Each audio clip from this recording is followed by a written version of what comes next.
Subscribe my YouTube channel, click bell icon, like and share video.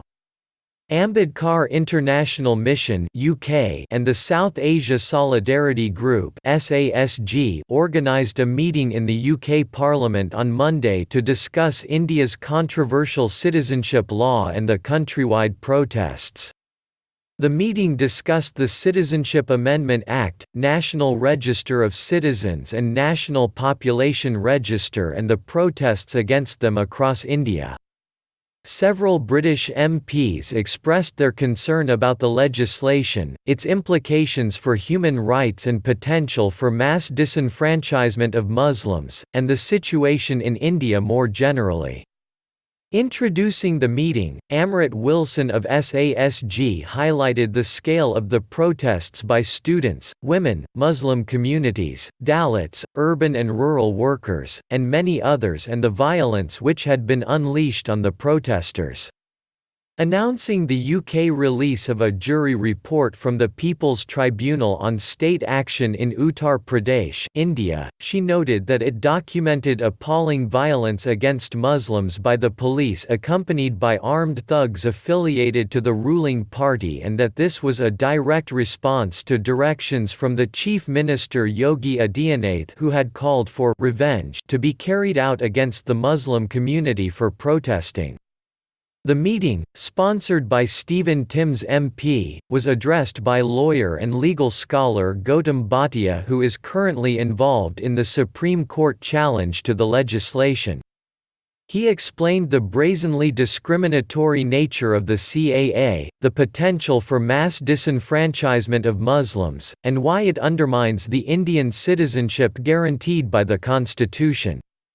Satpal Moomin, chair of the UK's largest Dalit organisation Caste Watch UK, reminded the audience of BR Ambedkar's warning that Hindu Raj would be a calamity for India, and expressed solidarity with the masses on the streets in India defending their fundamental right.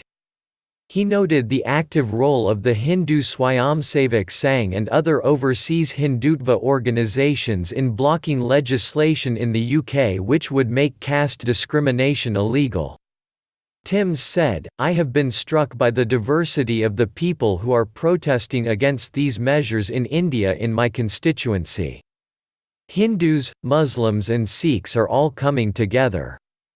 He stated that he has written to the UK Foreign Office urging it to take a stand and has also written to the Indian High Commission expressing his deep concern about the CAA, NRC, NPR and their impact. The MP recounted that he was a frequent visitor to a Hindu temple in his constituency, but he was shocked when some of his Indian constituents told him that they had been told at the temple that they were not allowed to vote for Labour Party during the 2019 UK elections. Rupa Huq, MP for Ealing Central and Acton Labour, also expressed her concern about the impact of the legislation and raised the question of how non-resident Indian (NRI's) citizenship may be affected. Claudia Webbe, MP for Leicester East Labour, pledged to call on PM Modi to revoke the discriminatory CAA which violates human rights. She also spoke about the unprecedented hate campaign she faced in the UK election 2019.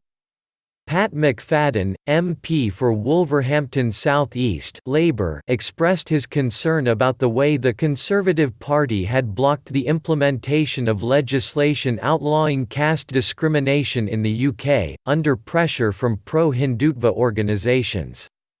Several of the MPs said that they would table an early-day motion in Parliament calling for the CAA and NRC, NPR to be discussed in Parliament.